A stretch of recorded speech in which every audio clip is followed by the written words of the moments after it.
Friends అందరికీ నమస్కారం అండి. ఇక హైదరాబాద్‌లో కొత్త రూల్స్ అనమాట. ఇప్పుడే ఒక లేటెస్ట్ అప్డేట్ అయితే వచ్చిందనమాట. వాహనదారులకు బిగ్ అప్డేట్. సో, ఆ వివరాలన్నీ కూడా వీడియోలో తెలుసుకునే ప్రయత్నం చేద్దాం. వీడియోని చివరి వరకు చూడండి, అర్థమవుతుంది. మొదటిసారి ఛానల్ వస్తే తప్పకుండా సబ్స్క్రైబ్ చేసుకోండి. చూస్తున్నారు కానీ లైక్ చేయడం మర్చిపోతున్నారు. వెంటనే లైక్ చేయండి. వీడియోలోకి అయితే వెళ్ళిపోదామండి.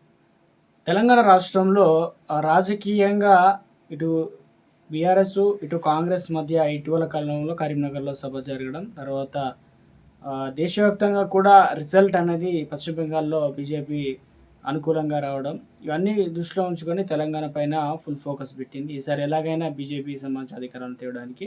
అయితే ఇప్పుడు హైదరాబాద్‌కు సంబంధించి ప్రధాని నరేంద్ర మోదీ మే 10 తారీఖున హైదరాబాద్‌కి వస్తున్నారు కాబట్టి పర్యటన అభివృద్ధి కార్యక్రమాలు జరుగుతాయి. అదేవిధంగా వరంగల్ మామూలు ఏర్పాటుకు ప్రభుత్వం అడుగులు వేగవంతం చేసిందనమాట. సో, వీటన్నిటిని దృష్టిలో పెట్టుకొని పరేడ్ గ్రౌండ్ ఉంది కదా! ఇప్పుడు హైదరాబాద్‌లో ఏదైతే ఉందో ప్రాంతంలో సిటీ పోలీసులు భారీగా ట్రాఫిక్ ఆంక్షలు విధించారనమాట. అంటే సభ ప్రాంగణం వైపు వెళ్ళే రహదారులు ఏదైతే ఉన్నాయో వాహనాలు రాకపోకలన్నిటిని నియంత్రణలో ఉండడంతో నగర వాసులకు ప్రత్యామ్నాయ మార్గాలు చూసుకోవాల్సిందని చెప్పేసి పోలీసులు అయితే ట్రాఫిక్‌ని అయితే మళ్లిస్తున్నారు కాబట్టి అటువైపు వెళ్ళే వారందరూ బిగ్ అప్డేట్ అయితే ఇచ్చారు. ఎందుకంటే హైదరాబాద్ మెట్రో రైలు వైపు మొగ్గు చూపే అవకాశం ఉండడంతో స్టేషన్‌లో రద్దీ విపరీతంగా పెరగనుందనమాట.